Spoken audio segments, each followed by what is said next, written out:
আপনারা দেখছেন আপনাদের YouTube channel online education master. তো বন্ধুরা, আজকের এই ভিডিওটির মাধ্যমে আমরা পিএসসি অর্থাৎ ওয়েস্ট বেঙ্গল পাবলিক সার্ভিস কমিশনের ফুড এসআই অর্থাৎ food sub inspector, WBCS West Bengal civil service executive and etcetera 2024 এবং এর সাথে সাথে মিসলেন্স এবং ক্লার্কশিপের বেশ কতগুলো গুরুত্বপূর্ণ বিষয় সম্বন্ধে আজকের এই ভিডিওটির মাধ্যমে আমরা জেনে নেব। তো বন্ধুরা, আপনারা যারা যারা চ্যানেলটিতে নতুন হয়েছেন তো অবশ্যই কিন্তু আপনার চ্যানেলটিকে সাবস্ক্রাইব করে রাখবেন এবং আপনারা পাশে অল বেল আইকনটিকে প্রেস করে রাখবেন এরকমই প্রতিনিয়ত আপডেটগুলো পাওয়ার জন্য।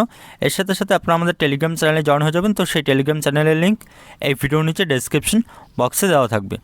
তো সর্বপ্রথমে আমরা ডাব্লিউবিসিএস কিংবা ওয়েস্ট বেঙ্গল সিভিল সার্ভিসের বিষয়ে আলোচনা করব। তো বন্ধুরা, অনেকেই কিন্তু আপনারা কিন্তু কমেন্ট করেছেন যে ডাব্লিউবিসিএস আপকামিং অর্থাৎ এবছর 2024 সালে যে নোটিফিকেশন আসতে চলেছে, তো সেখানে আমাদেরকে ডেসক্রিপটিভ প্যাটার্নে এক্সাম দিতে হবে কিনা কিংবা ডাব্লিউবিসিএসের সিলেবাস পরিবর্তন হচ্ছে কিনা। তো এই বিষয়ে কিন্তু আমি আপনাদের জানিয়ে রাখি, এবার অর্থাৎ ডাব্লিউবিসিএস 2024 অর্থাৎ এবছর আমাদের যে নিউ বিজ্ঞপ্তি আসতে চলেছে ডাব্লিউবিসিএস 2024-এ, তো সেক্ষেত্রে কিন্তু কোনো পরিবর্তন সিলেবাস চেঞ্জ কিন্তু হচ্ছে না। আমাদের আগের প্যাটার্নেই কিন্তু ডাব্লিউবিসিএস 2024-এ এক্সাম দিতে হবে। তো এখানে আমাদের আগের প্যাটার্ন এমসিকিউ প্যাটার্ন ছিল, তো সেই এমসিকিউ প্যাটার্নেই কিন্তু আমাদের এই বছর অর্থাৎ আমাদের আপকামিং 2024 সালের কিন্তু এক্সাম দিতে হবে। এর আগের যা প্যাটার্ন ছিল সেম প্যাটার্নে মেন পিলি যা ছিল সেম প্যাটার্ন, মেন্স যা ছিল সেম প্যাটার্নে কিন্তু আমাদের আপকামিং 2024-এর এক্সাম কিন্তু দিতে হবে। অর্থাৎ আমাদের 2024 ডাব্লিউবিসিএসে কিন্তু কোনো সিলেবাসের পরিবর্তন হচ্ছে না, ডেসক্রিপটিভ প্যাটার্নও হচ্ছে না। আমাদের এমসিকিউ আগের যা প্যাটার্ন ছিল তো সেই প্যাটার্নে কিন্তু এবার 2024-এ থাকতে চলেছে। তো এবার আমরা ফুড এসআইয়ের সম্বন্ধে আলোচনা করব। তো এখানে ফুড এসআই আমাদের কিন্তু পিএসসি এর আগে কিন্তু অফিসিয়ালি যে schedule PSC food SI exam, তো সেটি কিন্তু পাবলিশ করে দিয়েছে। আমাদের পিএসসি শিডিউল অনুযায়ী 16-17 তারিখ এক্সাম কিন্তু হতে চলেছে। তো এই বিষয়ে কিন্তু আপনারা আমাকে জানিয়েছেন কিংবা কমেন্ট করেছেন যে লোকসভা ভোটের কারণে লোকসভা ভোট যে রয়েছে আমাদের আপকামিং, তো সেই লোকসভা ভোটের কারণে কি ফুড এসআই এক্সাম পেছোতে পারে। তো আমাদের পিএসসির এক প্রাক্তন আধিকারিক স্যার সূত্রে আপডেট রয়েছে যে এখনও পর্যন্ত কিন্তু কোনো আমাদের যে ফুড এসআই এক্সাম, তো সেই এখনও পর্যন্ত আমাদের কোনো ফুড এসআই এক্সাম পেছানোর কিন্তু কোনো সম্ভাবনা নেই। অর্থাৎ আমাদের পিএসসি যা শিডিউল প্রকাশ করেছে তো সেই শিডিউল অনুযায়ী কিন্তু আমাদের পিএসসি ফুড এসআই এক্সাম কিন্তু হতে চলেছে। তো আমাদের সেই পিএসসি শিডিউল অনুযায়ী কিন্তু আমাদের প্রিপারেশন নিতে হবে কিংবা পিএসসি শিডিউল অনুযায়ী কিন্তু আমাদের ধরে চলতে হবে।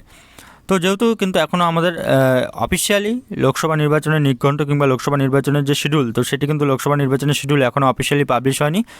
তো যেহেতু আমাদের এখানে এপ্রিল মে মাস নাগাদ যদি লোকসভা নির্বাচন হয়, তো তাহলে কিন্তু অনায়াসে আমাদের যে পিএসসি ফুড এসআই এক্সাম, তো সেই ফুড এসআই এক্সাম কিন্তু সেই পিএসসির অফিসিয়ালি ঘোষণা করে দেওয়ার শিডিউল সময় কিন্তু আমাদের এক্সাম হয়ে যাবে। তো এখানে আমাদের পিএসসির সেই শিডিউল অনুযায়ী কিন্তু চলতে হবে, যে পিএসসি যা শিডিউল প্রকাশ করেছে 16-17 তারিখ আমাদের দুদিনে এক্সাম রয়েছে ফুড এসআই, তো সেই দুদিনেই কিন্তু আমাদের পিএসসি ফুড এসআই এক্সাম হতে চলেছে। তো এখনও পর্যন্ত কিন্তু কোনো এক্সাম পেছানোর কিন্তু কোনো সম্ভাবনা নেই এবং সম্ভাবনা খুবই কম রয়েছে। সেই শিডিউল এখানে শিডিউল ডেটে কিন্তু আমাদের ফুড এসআই এক্সাম হয়ে যাবে। তো এটি কিন্তু আমাদের পিএসসির এক প্রাক্তন স্যার সূত্রে আপডেট। তো সেই শিডিউল সময় কিন্তু আমাদের ফুড এসআই এক্সাম হয়ে যাবে। আর যেহেতু এখানে আমাদের লোকসভা নির্বাচনের নির্ঘণ্ট এখনও পাবলিশ হয়নি অফিসিয়ালি, তো সেহেতু কিন্তু আমাদের এই মার্চ মাসেই আমাদের যা শিডিউল রয়েছে ফুড এসআই, তো সেখানে সেই শিডিউল অনুযায়ী কিন্তু আমাদের হয়ে যাবে। আর এই পরীক্ষা পেছানোর কিন্তু সম্ভাবনা খুবই কম রয়েছে। তো এই ছিল কিন্তু আজকে আমাদের ফুড এসআইয়ের গুরুত্বপূর্ণ আপডেট। এছাড়া এই ফুড এসআই সম্বন্ধিত পরবর্তী আপডেট কিংবা এক্সাম সম্পর্কিত কোনো গুরুত্বপূর্ণ আপডেট থাকলে আমি আপনাদেরকে অবশ্যই জানিয়ে দেবো। আর এখানে আপনারা যেভাবে প্রিপারেশন নিচ্ছেন শিডিউল অনুযায়ী 16-17, তো সেই 16-17 শিডিউল অনুযায়ী কিন্তু আপনারা প্রিপারেশন নিতে থাকবেন। তো এখানে আমাদের সেই শিডিউল অনুযায়ী কিন্তু প্রিপারেশন নিতে হবে, পেছানোর কোনো কিন্তু তেমন সম্ভাবনা নেই। তো এর পরবর্তীতে ক্লার্কশিপ আর মিসলেনিয়াসের এক্সাম ডেট, তো এটি নিয়েও কিন্তু অনেকে আপনারা কমেন্ট করেছেন। তো এখানে পিএসসি থেকে কিন্তু এখনও কোনো এই ক্লার্কশিপ মিসলেনিয়াস সম্বন্ধে এখনও কোনো এক্সাম ডেট সম্বন্ধে এখনও কোনো সিদ্ধান্ত নেওয়া হয়নি অফিসিয়ালি। তো এখানে আমাদের যে ক্লার্কশিপ নোটিফিকেশন রয়েছে, তো সেই ক্লার্কশিপ নোটিফিকেশনে কিন্তু এক্সপেক্টেড মান্থ মেনশন করে দেওয়া রয়েছে ক্লার্কশিপ কোন মাসে হতে চলেছে। ক্লার্কশিপ কিন্তু আমাদের যে জুন মাস, তো সেই এক্সপেক্টেড জুন মাস নাগাদ কিন্তু আমাদের হতে চলেছে। তো সেটি কিন্তু এখানে আমাদের যে অ্যাডভার্টাইজমেন্ট ছিল ক্লার্কশিপ, তো সেই অ্যাডভার্টাইজমেন্টে মেনশন করা হচ্ছে জুন মাস নাগাদ হতে চলেছে। এবং তার আগে যদি আমরা ধরি, তার আগে মে মাসের লাস্ট নাগাদ, তো মে মাস নাগাদ কিন্তু আমাদের মিসলেনিয়াস এক্সাম কিন্তু হয়ে যেতে পারে। তো মে মাস নাগাদ কিন্তু তার আগেই অর্থাৎ ক্লার্কশিপের আগে কিন্তু আমাদের মিসলেনিয়াস এক্সাম হওয়ার সম্ভাবনা রয়েছে এবং এর পরবর্তীতে জুন মাস নাগাদ আমাদের ক্লার্কশিপ এক্সাম কিন্তু হয়ে যাবে। তো এই ছিল বেশ কতগুলো গুরুত্বপূর্ণ আপডেট। এছাড়া কিন্তু আমি আপনাদের জানিয়ে রাখছি আরও একবার, তো এখানে পিএসসি থেকে কিন্তু এখনও সেই যে মিসলেনিয়াস কিংবা ক্লার্কশিপ এক্সাম ডেট, তো সেটি কিন্তু এখনও ঠিক করা হয়নি।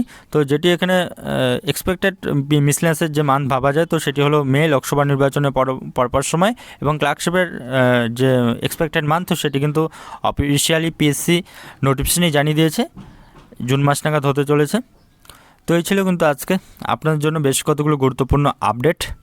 ডাব্লিউবিসিএস 2024-এর কোনো সিলেবাস পরিবর্তন হচ্ছে না, এবং এর সাথে সাথে পিএসসি ফুড এসের এখনও পর্যন্ত যে আপডেট রয়েছে, পিএসসি ফুড এসের কিন্তু এক্সাম পেছানোর কোনো সম্ভাবনা তেমন নেই, এবং কিংবা সম্ভাবনা খুবই কম রয়েছে। সেই শিডিউল সময় পিএসসির ফুড এস এক্সাম হতে চলেছে, এবং এর পরবর্তীতে ক্লার্কশিপ এবং মিসলেনিয়াসের যে এক্সাম ডেট, তো এখনও কিন্তু কোনো সিদ্ধান্ত নেওয়া হয়নি এই ব্যাপারে। পিএসসি এক্সাম ডেট সম্বন্ধে এখনও কোনো সিদ্ধান্ত নেয়নি। তো এই ছিল কিন্তু বেশ কতগুলো গুরুত্বপূর্ণ আপডেট আজ পিএসসির সম্বন্ধিত, পিএসসি ফুড এসে ডাব্লিউবিসিএস এবং ক্লার্কশিপ মিসলেনিয়াস সম্বন্ধিত। তো বন্ধুরা, এই সম্বন্ধিত কোনো অফিসিয়াল আপডেট পিএসসি এর পরবর্তীতে দিয়ে থাকলে আমি আপনাদেরকে অবশ্যই ভিডিও করে জানিয়ে দেবো। তো বন্ধুরা, এই ছিল কিন্তু আজকে আপনাদের জন্য বেশ কতগুলো গুরুত্বপূর্ণ আপডেট। তো বন্ধুরা, আজকের মতো এ পর্যন্ত, এবং ভিডিওটি দেখার জন্য ধন্যবাদ, এবং ভিডিওটি ভালো লাগলে আপনারা অবশ্যই ভিডিওটিতে লাইক শেয়ার এবং কমেন্ট করে জানাবেন।